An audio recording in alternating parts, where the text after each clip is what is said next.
Chtěla jsem se zeptat, protože oblíbený vlastně tanečníčka Bralén je moje oblíbená část mého života. Navštívila jsem spoustu letních soustředění, dalo mi to hodně potom do života. Jaký je váš přístup k tanci? Co vás přivedlo k tanci? Co vás inspirovalo k tomu, že jste se tomu začal věnovat? No osobne, keby som mal hovoriť, čo ma priviedlo k tancu, tak je to pomerne nadlho, ale v krátkosti to bola žena. Keď som ja mal ísť na vojenskú službu, nechcelo sa mi odísť od mojej priateľky vtedajšej, tak som hľadal akýkoľvek spôsob, aby som nemusel na tú vojnu ísť. A tak bol som športovec, nerobil som s tancom v podstate nič, alebo málo. A išiel som do vojenského umeleckého súboru na konkurs ako tanečník, čo sa mi viac menej podarilo a ostal som v Bratislave a tak som sa dostal k tancu. Potom som si už hľadal, keď skončila vojna, ďalšie možnosti, kde by som mohol tancovať a tak som sa dostal do Bralenu. A co vlastně ten tanec pro vás znamená osobně? Co tam jako je, co vás tam na tom láká? To je opäť dosť široká otázka na to, aby sa to v krátkej odpovedi dalo, lebo tanec v podstate prestúpil celým mojim životom. Bola to, ani nechcem povedať práca, tanec pre mňa nebola práca, ako sa opisuje tanec drina a prepotené trička. To je také nutné zlo k tomu, aby sme sa tanca mohli dotknúť. Takže toto ja nepovažujem za prácu, ale za najväčšie šťastie považujem možno, teraz keď sa pozerám dozadu, že chodil som do práce, pracoval som v Slovnafte, bol som elektrotechnik. A vždy po práci, keď mi skončila, tak som letel do Bralenu a konečne ako žiť a robiť si to, čo mám rád. A keď mi to revolúcia umožnila, že ja môžem vynechať tú prácu, sa ráno zobudím a idem do Bralenu žiť. Takže to bolo veľmi pekné pre mňa, myslím najhodnotnejšie, čo mi doniesla tá doba, že som mohol tancovať. Takže to pre mňa znamená tanec. A je tanec pro vás je třeba forma komunikace? To určite. Určite to, ja som sa už aj s vami predtým bavil, že ten tanec má rôzne podoby a funkcie. Môže mať jedna taká najbližšia, prvá je taký, ten ja to volám intimný tanec. To je taký, keď hrá dobrá hudba, taká, čo ma ťahá a ja si umývam zuby a mrvím sa pri tom. Alebo idem na diskotéku a tancujem si. To je, by som nazval, intimný tanec. Potom je tanec, kde ešte v tej prvej patrí také, že tam je jedno, čo si druhý o tom myslí, o tom intimnom tanci. Je to moje, ja si takto tancujem a nezaujímajú ma pocity druhého, že čo on na to, alebo to není dôležité. Potom je ale druhá kategória tanca, keď idem tancičiť pre diváka, keď ideme na javisko a tam sa mi zdá nefér, keď idem na javisko a poviem si, že ma nezaujíma, ako to vníma divák, veď on si to nejako odvníma a on si urobí názor. Mne by malo byť jasné, čo chcem s divákom urobiť, čo mu chcem povedať, alebo aký pocit ňom vyvolať, keď na to javisko idem a je jeho pohľad dôležitý. A ešte je tretia oblasť tanca, veľmi zaujímavá, o ktorej sme sa nebavili. A to je, by som povedal, taká terapeutická zložka tanca alebo psychohygiena, ktorá nastáva pri tom tanci. To nepatrí ani do jednej z tých predchádzajúcich kategórií.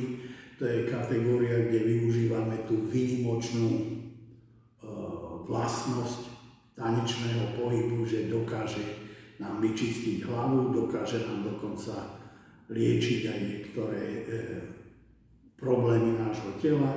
I keď sa tanec robí na špičkovej úrovni, tak dokáže to telo aj dobre zhumpovať. To je pravda. No, tak to je. Ale vlastně jde o to, že teď se to třeba posunulo, že se to přesouvá vlastně z jevišť i třeba na sociální sítě. A taky tam vlastně jsou diváci, ale vlastně nemusí to sledovat a není to tak, že by byli někde v někde divadle. No, to je zase samozrejme iné. Keď sa to dá do online priestoru, je pravda, že dosah na to, alebo dostane sa tam kdokoľvek. Ale je to na tom človeku, ktorý si vyberá, čo pozerá. Ano. A keď sa pozerám niekde na, povedzme, na liečebný proces, tak nemusí to vo mne vyvolávať, ja neviem, pozitívne pocity, tak keď pozeráme na operáciu a nejakú chirurgický zákrok, môže nám to byť odporné, ale to nehovorí nič o tom, že tomu pacientovi to pomáha. Akurát nemôžeme dávať kritéria javiskového tanca na liečbu. Čiže tu je vec, alebo na zodpovednosti toho, kto si to vyberá, čo pozerá a za jakým účelom. Takže v tom online priestore je to trochu možno komplikovanejšie s tým, že ľudia si nevedia vyberať, pozerajú všetko, ale pozerajú z toho úzkeho pohľadu na to, čo sa tam deje a to nemusí spĺňať tie kritériá toho, čo sa na to pozerá, tak môže nastávať spoustu omylů. Já mám zase dobrou zkušenost, že se lidi napojí na ten volný tanec a pocítí vlastně tu radost, kterou zažívám já při tanci. Takže si myslím, že nějaký efekt to může mít. No, keď ty prežíváš, neviem, ja som nikdy nevidel, ani si nebola nikdy tu na mojej hodine, alebo že nepamätám si, ak si bola, že ako sa hýbeš, ale to my sme sa na týchto pripravovali, sme sa ani neliečili, možno trošku sebavedomie si dvíhať a tak, keď sa cvičí, ale v podstate sme sa pripravovali na to, aby sme mohli ísť na javisko. Áno, jasne. Čiže to tu nesplnili sme ani tú psychohygienu a tak ďalej, ale v podstate sme si zdokonalovali na tých tréningoch ten nástroj, ktorý k tomu tancu potrebujeme, ale k tancu na javisku. Na to, aby sme si sami doma tancovali, alebo ísť si na diskotéku niekde zatancovať. Na to máme také telo, aké máme, také duševné rozpoloženie, aké máme a ja by som odporúčal nehodnotiť tento intimný tanec kritériami javiskového. Ano, určitě. Takže asi tak. A možná ještě jenom načetnu otázku specifického druhu. Každý jsme jiný, takže každý máme jiný typ pohybu.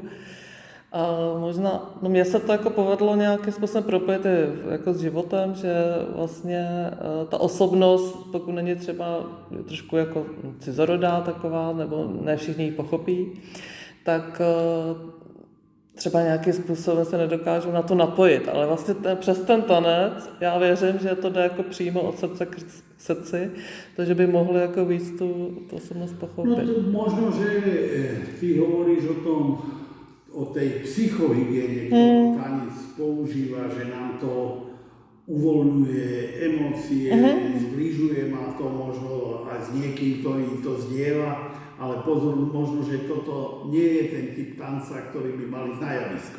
Áno. Ten môže byť, ako si spomínala, že v rôznych priestoroch to môže byť.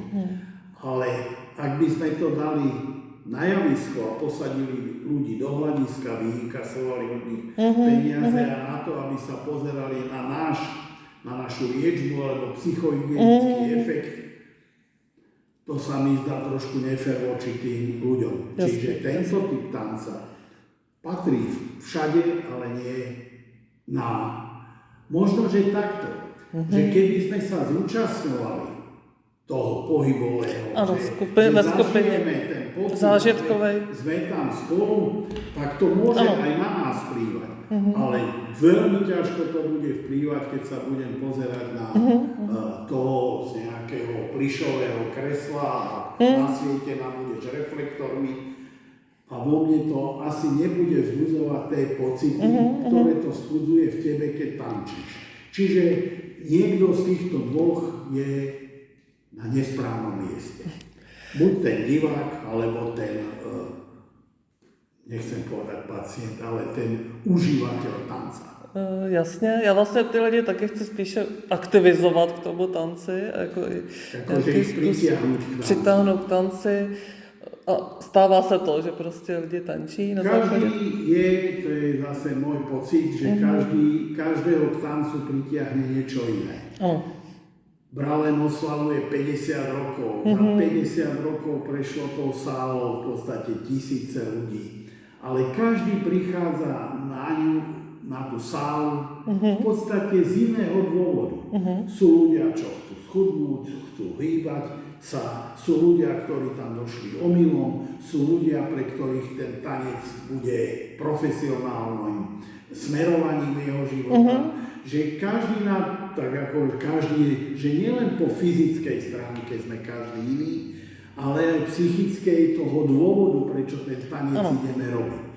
A neexistuje forma, ktorou by sme vyhoveli všetkým.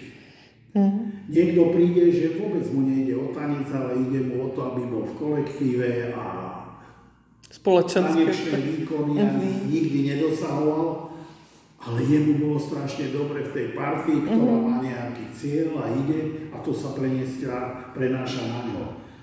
Ale sú tam aj ľudia, ktorí sú omylom. Nie je to tak ako každý šport, nie je pre každého. Tak ani tanec nie je pre každého. Na také by som bol opatrný, ale možno, že môže tancovať každý môže ale nemôže. Ale ide o to, aký má cieľ tým tancom. A nie každý cieľ sa dá dosiahnuť tancom. Môže tancovať každý, veď to je tá prvá kategória. Určitě to já spíš jsem proto pozbuzovat ty lidi, aby tančili všichni, že je to zdravé. To je fajn, keď sa ti to darí, že získaš niekoho pre tanec, alebo zhodíš z neho komplex. Ano. Že toto zrovna pre neho není.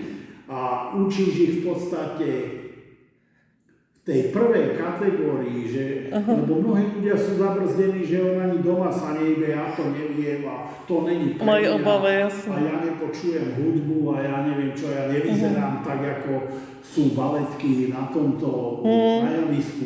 Ale to sú dve rozdielne kategórie. Veľmi čudné by bolo, keby niekto, kto nemá podobu baletky a teraz by vyšiel medzi 30 zlatých labutí a teraz vyjde jedna iná stavaná labuť, tak to škre oči. Lebo je to na javisku. A je to treba kolektívne, kde by sa mala, keď je tam 32 labutí, nemôže jedna sa hýbať ináč. Nemôžeme chcieť, že keď ona nemá techniku, aby zapadla medzi tých ďalších 31 labutí, to je dopredu prehraný boj. Ale to, že si ona tancuje, ja neviem, vystúpila z auta na nejakej pauze a teraz badá krásne rozvlnené pole a rozbehne sa a je tam dobre, tak by som vôbec nehodnotil jej zjav. Jasne, prožít ten daný okamžik. Presne ten pocit z toho tanca, to je zase tá kategória tej psychohygieny. No nech je tam by to nemal hodnotiť nikto tými kritériami. V žiadnej z tých kategórií by sme nemali prenášať na tú inú druhú kategóriu a povedať, že takto to má byť. Nie je to tak. Toto je samostatný svet, funkcia toho tanca, je ten intimný tanec, je ten javiskový tanec a je ten liečebný alebo psychohygienický tanec. Odpovedal som vám. Jo. Dobře. Tak možná ještě na závěr. Nevím, jestli ještě nějaký tip na současný tanec nebo na něco zajímavého. Tip na čo? Na současný hezký tanec nebo něco. Co byste třeba to doporučil? tiež neviem, či si na správnej adrese pri súčasnom tanci. Ja ako profesionálny človek, ktorý sa hýbe celý svoj život tanci, som mal také oblasti, keď to začínalo, tak že chceme vidieť všetko. Chodili sme na všetky predstavenia, aby som ako nestrácal kontakt. A bol som veľmi veľakrát sklamaný. Lebo prinášali ten intimný tanec mnohokrát na scénu, kde som ich nezaujímal ja ako divák, ale oni si riešili svoje veci. A to sa mi zdalo nevhodné. Potom sa mi zdajú nevhodné také vyjadrenia, že všetko, čo není improvizované, je zlé.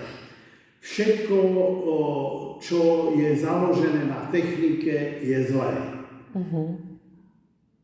Všetko, k čomu treba technickú zdatnosť alebo pripravenosť tela, je zlé, zväzujúce. Je to len všetko nevhodne použité. Prirovnajme to k maliarovi. Maliar má paletu, vymyslíme si 36 farieb, má farbičky, pekne ako sme to za mladí mali, 36 farieb a niekto z toho vybere hnedú a rúžovú trebárs a tvrdí, že toto sú správne farby a všetko, čo není namalované týmito dvomi farbami, je nesprávne, nemá nárok na existenciu. A to sa mi zdá ubohé, lebo ja si myslím, tam, kde je nutná hnedá farba, použijeme hnedú, tam, kde rúžovú, použijeme rúžovú, ale tam, kde to potrebujeme mať zelené, musíme použiť zelenú. A mne sa zdá skôr výhoda vedieť používať všetkých tých 32, 36 farieb a malovať s tým, jak si vybrať dve, a pričom netvrdím, že s tými dvomi, s tou hnedou a rúžovou, nejde namalovať niečo zaujímavé. Ide, ale to, že to bude zaujímavé, potrebujeme lepšieho maliara, ktorý, alebo musí byť zdatnejší. A v súčasnom tanci mnohokrát neboli zdatnejší tí tvorcovia, ale neschopnejší, vedeli len s tou hnedou a rúžovou malovať a preto tvrdili, že tie ostatné farby sú nesprávne. A to mne vadilo. Miesto toho mne je sympatické, keď povie niekto, ja mám hlavu nohu kratšiu, ale chcem tančiť a tančím takto. Výborne. Výborne, napriek tomu, že má hlavu nohu kratšiu, chce tancovať a nech tancuje. Videl som tancovať jednonohého. A bolo to úžasné. Ale schovávať sa za to, že tí, čo majú obidve nohy rovnaké, toto nepatrí, treba mať jednu nohu kratšiu. Tak to aj cítime, keď to takto vypovieme, že niečo tam drhne, to nie je správne. Nech tancuje, alebo nech maluje, keď sa vrátime s hnedou a rúžovou, ale nech mi netvrdí, že on maluje s týmito farbami preto, lebo to je správna cesta. Nevie inými a dokáže dokonca s týmito dvomi namalovať niečo, čo je zaujímavé. Wow! Ale keď mi tvrdí, že všetky ostatné farby môžete vyhodiť, tak tomu to moc neverím. Tak asi záleží na ty myšlence, nápadu, o tom je to nejvíc, o tom tématu, že jo, jaký mnohokrát, keď do toho sme tance pri tomto, že v tom súčasnom tanci mnohokrát zbierajú pohybový materiál, hľadajú väzby, hľadajú pohyby, hľadajú možnosti tela a potom tvrdia, že tomu pridajú obsah. Je možná aj táto cesta, samozrejme, ale výsledok kvalitný je málo pravdepodobný. Viete, že uvidíte pekné väzby, oni pri tom hľadaní a zbieraní pohybového materiálu nájdu krásne väzby, nájdu všetko pekné, ale tvrdia, o nej môžeme tvrdiť, že je to stav, psychický stav ženy po znásilnení, alebo návod na obsluhu používania tanečnej obuvi. A teraz ja ako divák sa mám v tom väčšinou, dáme tomu anglický názov, alebo latinský, alebo nejaký iný, ani mi len nepomôžu sa v tom nejako zorientovať. Ja napríklad si sadnem do kresla a idem sa pozerať a mám strašnú chuť porozumieť tomu choreografovi. Chcem. Tak sa sústredím na to, že čo to nám naniesie. Či to vyvoláva nejaké pocity, alebo to nemusí byť vždy dejové, že prišiel, urobil, odišiel.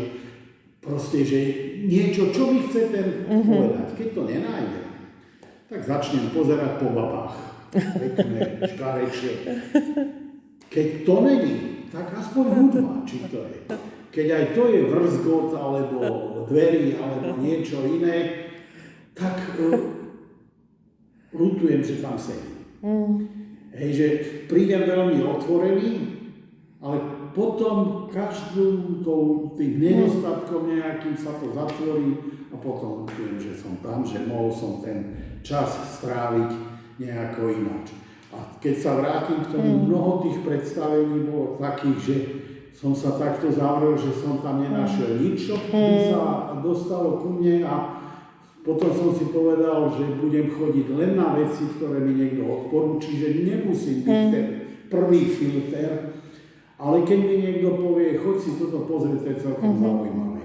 A zrazu mi to umožnilo chodiť menej na to, to je pravda, ale je to jak sirup, ktorý si vyberiem a vypijem a je tam menej omylov. Takže když jste tvořil, tak jste začínal toho tématu, předpokládám, nějaké té myšlenky. Keď ja, no to je, nevždy, je to je rôzne. Ja som mal postup taký, že väčšinou ma oslovila hudba. Keď som ja tvoril ako choreograf, väčšinou to bola hudba, ktorá vo mne vyvolávala nejaký pocit. Niektorých som aj našiel dej, ale nerobil som len dejové veci. Napríklad, jedna z mojich choreografií bola Otec smútok, matka nádej. 9 dievčat, také snové, svetlá, celé to bolo. A je to na kreolské, v podstate také spirituály, takú kreolskú hudbu. A ja som tam mal niekoľko cieľov. Ja som, teraz už to hovorím opatrnejšie, neveriaci. Nechodím do kostola, nerozumiem tým kázňam a prirovnaniam tým, že nepoznám tú Bibliu. Ale prídem do kostola, dám si čapicu dole, správam sa slušne, neplúvam na zem a budí to vo mne takú úctu. Nemám ako pocit, že mi to všetko vyhovuje, ale ten priestor na mňa pôsobí tak, že... Spirituálne nejak. Tak. Že sa správam asi tak, jak si to vyžaduje. Tento pocit som chcel dať do tej choreografie. Dal som tam obrad, ktorému nikto nerozumie. Ale chcel som, aby si dal dole čapicu, sadol, neplul na zem a pozeral sa. A druhý plán som si dal vtedy, to bola krása ženy. Chcel som, aby tie dievčatá vyzerali krásne, aby minimálne páni na to pozerali. Wow. A mám pocit, už tá choreografia beží už, ja neviem, 35 rokov. To je úžasné. A stále beží, stále oslovuje divákov. A mierne mám pocit aj, že sa mi obidve tieto veci podarilo do toho vesku. Takže to není vždy len dejové. Niekedy je to vážne emocionálna záležitosť. Ale som to našiel aj v tej hudbe, ktorú som použil ako podklad, lebo to je, spievajú síce otroci o otrokoch. Je to jak, proste, jak je to beznádejné, že vychádza slnko, oni už sú na poli, zachádza slnko, oni sú ešte na poli a robia a že aké je to bezvýchodiskové. Ale na záver je to to, ale že veď raz možno vyjde slnko a oni budú v úplne inom rozpoložení, tak preto je to otec smútok, matka nádej, lebo sa to tak prelínalo, tieto dva texty, jeden taký deprimujúci, beznádejný a jeden taký, že ono sa vážne raz.